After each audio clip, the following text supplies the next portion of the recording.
Son las 10 de la noche y es la hora de opinar. Hoy, junto con Javier Tello, retomaremos la discusión que iniciamos ayer sobre la muerte de Osama Bin Laden y nos preguntaremos si los llamados homicidios selectivos son legítimos o no. Luego voy a entrevistar a Rodrigo Ares para platicar de aparentes inconsistencias que se muestran en el censo del 2010. Y finalmente vamos a pasar al tema de la semana, que es ¿qué es lo que necesita la democracia mexicana? Quédese aquí en Foro TV, que ya comenzó la hora de opinar.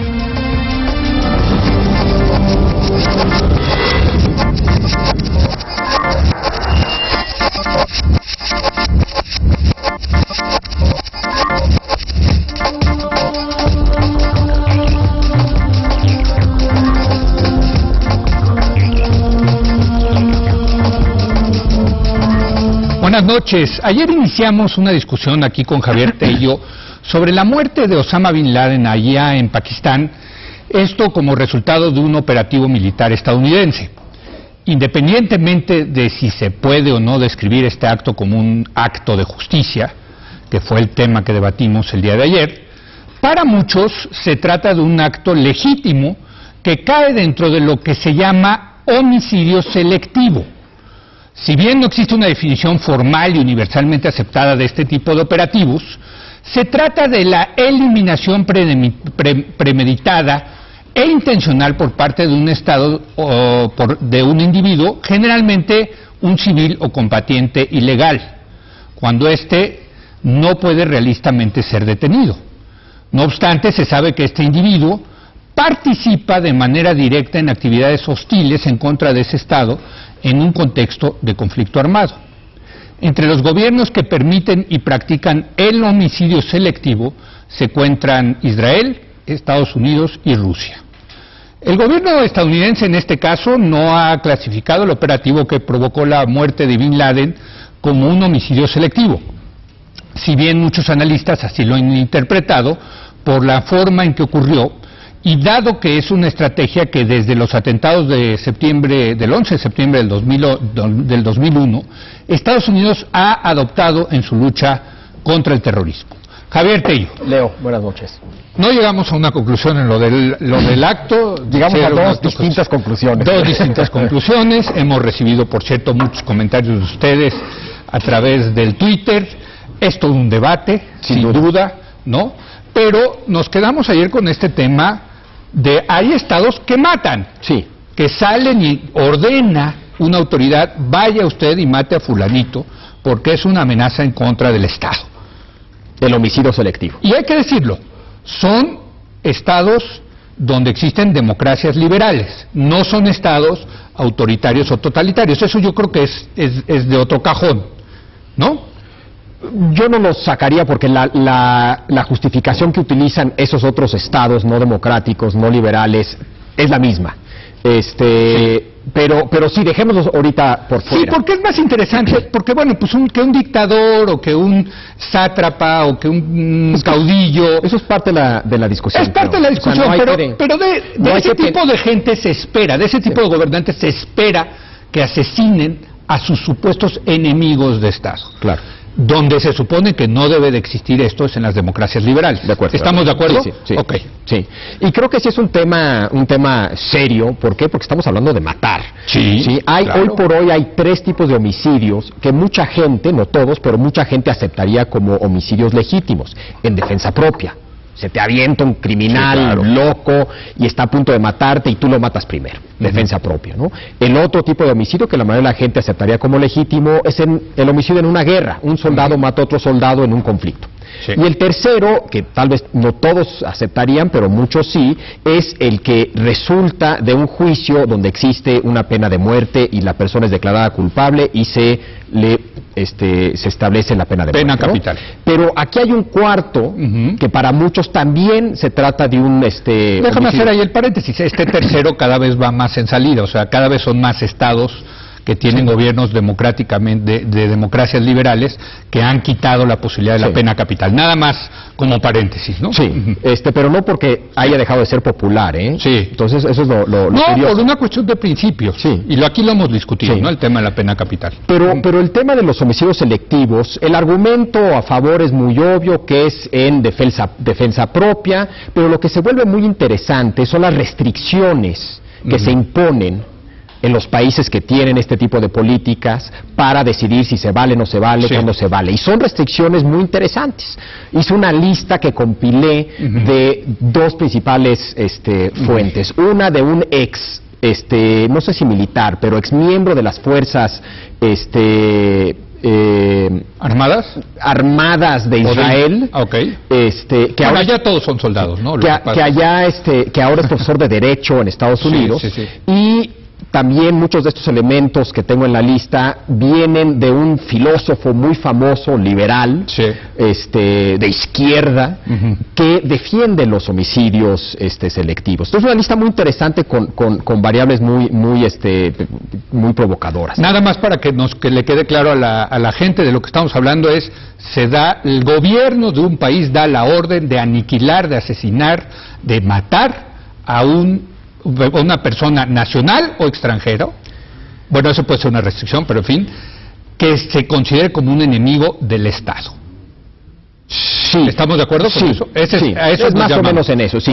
Y el chiste es ver qué tipo de condiciones y restricciones imponen a ese tipo de políticas. Y la primera tiene que ver con la palabra selectivo en el concepto de homicidio selectivo. Es decir, tiene que haber enorme claridad respecto al blanco, que el blanco sea un blanco legítimo, es decir, que se trate de una persona que esté directamente involucrada en las actividades hostiles, en este caso, en el caso de Osama Bin Laden, en actos terroristas en contra de ciudadanos inocentes del país en cuestión. ¿Sí? Aceptado por él mismo, hay que decirlo, porque he recibido algunos tweets que dicen, pues es que, ¿cómo sabían que Osama Bin Laden fue el que estuvo atrás de los atentados? No, bueno, es que él lo aceptó y lo presumió. Ahí hay un primer debate. ¿Qué nivel de certeza se necesita para poder actuar de esta manera, para poder decir mátenlo? ¿Sí?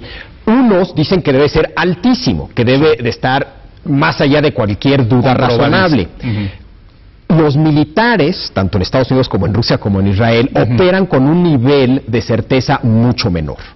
Ellos argumentan que no, en este tipo de contextos, ese nivel de certeza que se espera en un juicio en un país como Suecia, simple y sencillamente no existe y no se puede exigir ese nivel de certeza. Pero este es un primer nivel un primer debate, es el nivel de certeza. Que el caso de Osama Bin Laden, creo que ahí sí no hay mucha discusión. La segunda restricción es interesante, no debe de ser un acto vengativo. Es decir, solamente se vale eliminar a una persona si esa persona está planeando a futuro algún tipo de acto terrorista. Es decir, el terrorista jubilado no debe ser un blanco. Y ese es uno de los criterios. Ese es uno de los criterios más controversial. No es término de venganza. No es de venganza. ¿Por qué? Porque la racionalidad de este tipo de homicidios es la defensa propia. Entonces, si es un viejito jubilado que está regresando a su casa después de ir al supermercado y lo eliminas, eso no se vale. Pero fíjate, ahí se me ocurre que el caso de Osama Bin Laden, es muy claro que seguía teniendo un ascendente sobre el Al-Qaeda, pero en el caso, por ejemplo, de los terroristas que llevaron a cabo el atentado en contra de los deportistas de la delegación de Israel en Múnich, que ayer lo decíamos, en 72, pues no había la certeza que si iban a volver o no a hacer un atentado, y sin embargo, el gobierno del Estado de Israel decidió... ¿Eso lo sabes o lo estás diciendo? No, la verdad no, o sea, sí, no. Todo lo retiro. No sé. Lo vamos a suponer que es lo que sé porque leí un libro, porque no sabemos bien a bien qué hay en la mente de un terrorista. Lo que sé es que estaban súper escondidos para que no los agarraran. Como estaba Osama Bin Laden y todos los terroristas, una vida clandestina. Yo, de hecho, no sé si esos personajes, pero sí hay un tema ahí importante que es uno de los argumentos en contra de, y ahorita que hablamos a priori y a posteriori, digamos. Uno de esos terroristas, uno de esos asesinatos de ese equipo de la Mossad, se equivocaron, mataron a un pobre mesero. Sí. A un pobre mesero en Noruega que no tenía nada que ver. Cometieron un error, pero a los otros sí se los echaron. Una tercera restricción muy importante es la restricción de daño colateral. Sí. No se vale a la hora de matar a una persona que mates a civiles inocentes, ¿no? Entonces hay una obra de Camus que está el blanco, a la persona que van a matar, y lo encuentran con un niño sentado en sus piernas y ya no lo matan, ¿no? Sí. La esposa de Osama Bin Laden se aparece enfrente, muchos dirían, la hija, y ya no lo matan. Por cierto, hoy publicó el periódico El País, yo lo vi en el sitio del País, creo que ya está en otros sitios, las fotos no del cadáver de Osama Bin Laden, porque ese ya dijo Obama que no lo va a publicar, pero de las otras personas que estaban en la casa y que fueron víctimas, pues quizá colaterales, ¿no? Exacto. Y aquí hay un gran argumento. Unos hablan de una famosa doctrina que se llama la doctrina del doble efecto, que es de hecho una doctrina de Santo Tomás de Aquino, ni más ni menos, o sea, no es inventada ad hoc para este tipo de casos, que argumenta que si bien no puedes, es ilegítimo, es inmoral, tener como objetivo matar a civiles inocentes, sí es legítimo que en tu operativo mueran civiles inocentes, siempre y cuando no fuera tu intención. Entonces, por ejemplo, bombardeas una fábrica de municiones durante una guerra, en la noche, cuando no hay nadie, y resulta que alguien estaba paseando a su perrito, y pues se muere, ¿no? O sea, que no vayan a propósito a matar inocentes, sino que sea por lo que llaman efectos colaterales. Exacto, ¿no? O sea, ¿no? Muchos rechazan esta teoría, Walzer siendo uno de ellos, y argumentan que debe de ser más estricta esta restricción.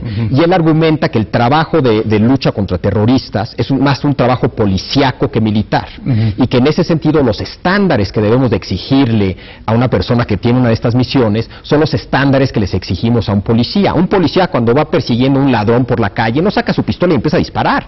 Y no saca su pistola y empieza a disparar, ¿por qué?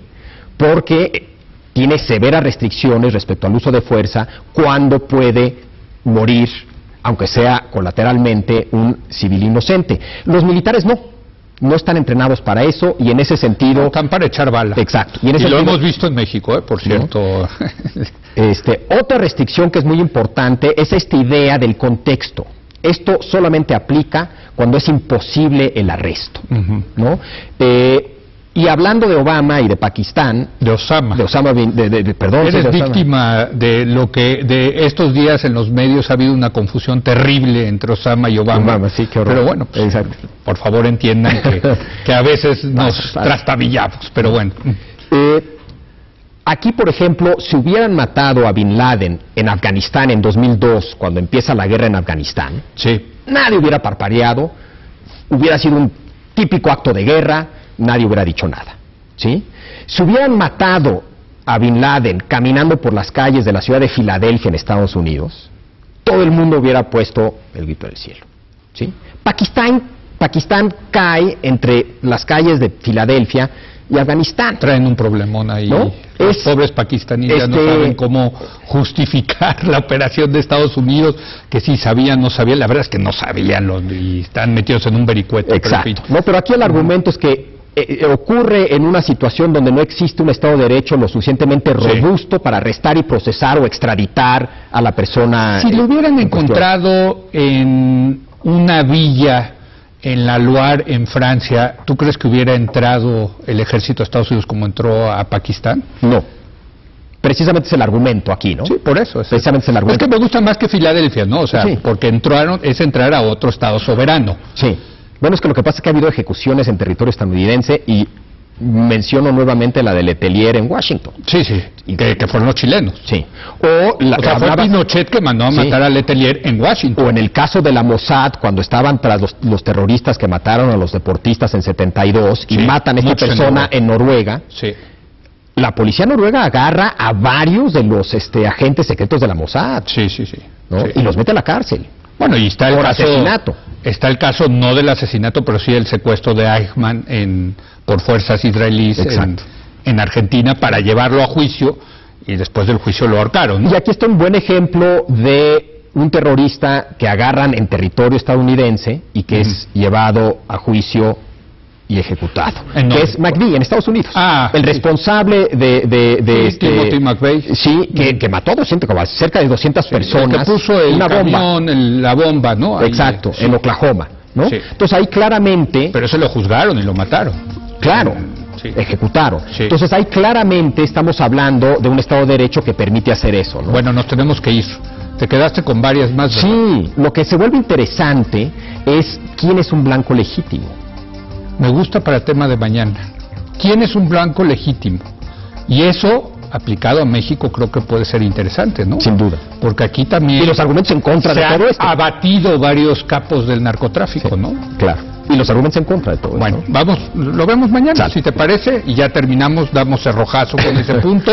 También tenemos que, por cierto, analizar el tema de lo de la foto, si es una decisión buena o no. Eso yo creo que lo haremos el lunes con Castañeda y Aguilar Camín. Bueno, gracias Javier Tello, y en un momento vamos a regresar para hablar de las aparentes inconsistencias que hay en las estimaciones de los resultados del censo del 2010. Y les recuerdo que nos pueden enviar comentarios a mi cuenta de Twitter, @LeoSuperman. Quédese aquí en Foro TV, que continúa la hora de opinar.